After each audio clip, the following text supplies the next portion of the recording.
was all for one and one for all. After 50 years, it's time to unmask their story. We were four idiots off the streets of New York. I had a big secret. Gene had no idea. There was trouble in paradise. A new documentary will give Kiss fans a special behind-the-scenes look at the band's iconic history. Biography, Kisstory, follows them and recounts their 5 decades in the music business. Gene Simmons joins us now to tell us more. Good morning. Good morning, Vietnam. Yeah, so there was a soundbite in that trailer there about we were just 4 idiots off the streets of New York, but many people may not know you had 2 other idiots and actually got a record contract with them and listened to it and said, nah, not that good, and threw it away. I mean, who does that? You know, you're right.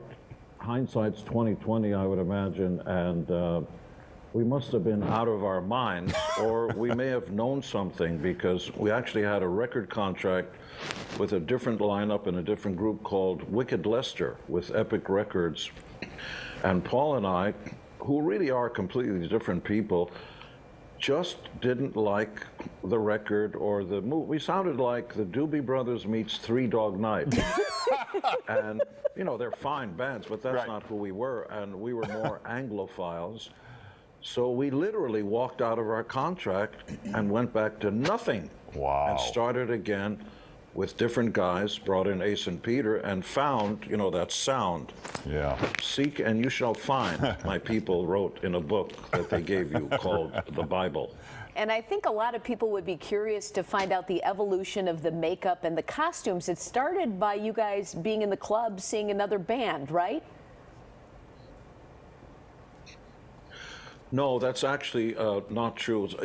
I've heard the gossip, but in all truth, we were in a rat-infested, cockroach-infested loft in 1973, maybe it was 1873. And one day, for no reason, we didn't have a manager, we didn't know what we were doing, we had no resume, no experience, nothing.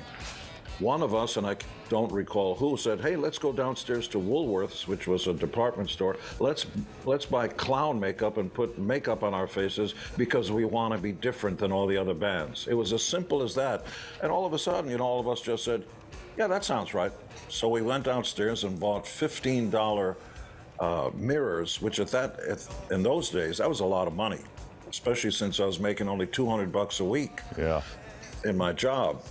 And we brought it up, and literally the makeup that we put on, each of us on our own faces, just kidding around like kids in the sand, just making up stuff, is pretty much the makeup that has continued 47, 48 years later. Wow.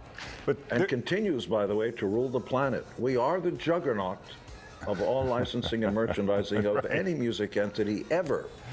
We have more fun than the Pope. There's a picture in the documentary that has a different makeup look where you kind of trying to look like New York Dolls maybe or something, where it's just kind of this David Bowie kind of thing going on, and you guys looked at it and said, nah, this doesn't seem to be working.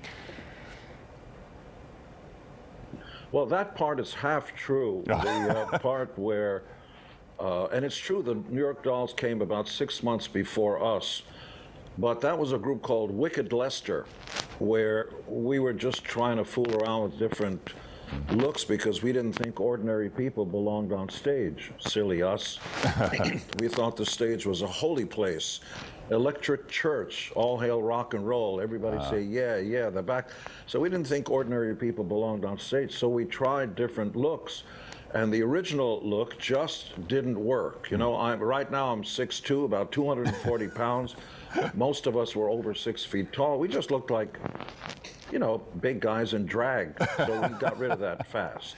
Well, what do you think is the key to your longevity? I mean, it's amazing. Did you ever think this would be going on for 5 decades?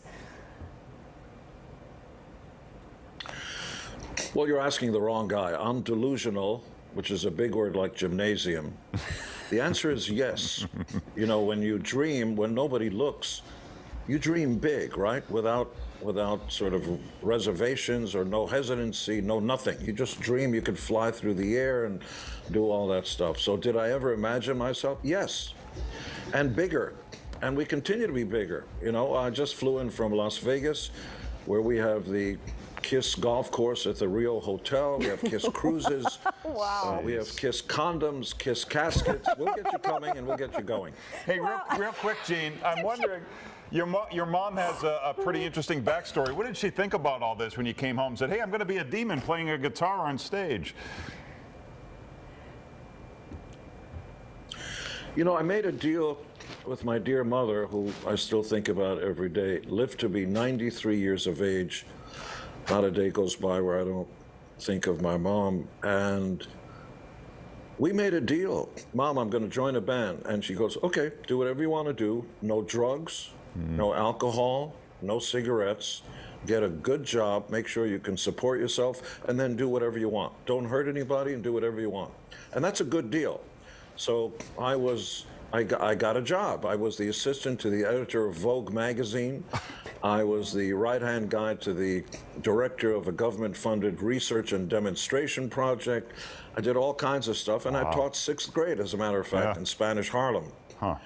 All at the same time that we were doing the band. So by the time I was 23, I had amassed $23,000, $24,000 tax-free, after tax, rather. And in those days, you know, that was a lot of money. So my mother was happy. She didn't quite know what the whole thing was about.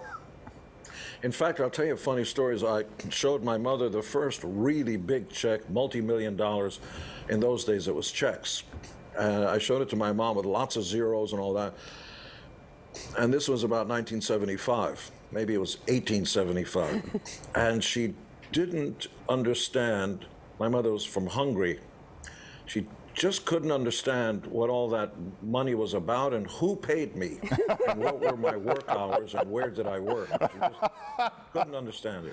And she, in her thick Hungarian accent, she would say, "How is the orchestra?" I love it. Oh, Gene, it's always good to talk to you. That is fabulous. It's a biography, history. It was a delight. You guys go out there, have fun, stay safe. And make sure you watch the A&E documentary, History, 4 hours long. And we've got a new live record coming out off the boards. But you go to kissonline.com and you'll find out. And we're going back out on tour. Yay! Hey, let us know when you're in Chicago. Thanks, Gene. Welcome. Wow.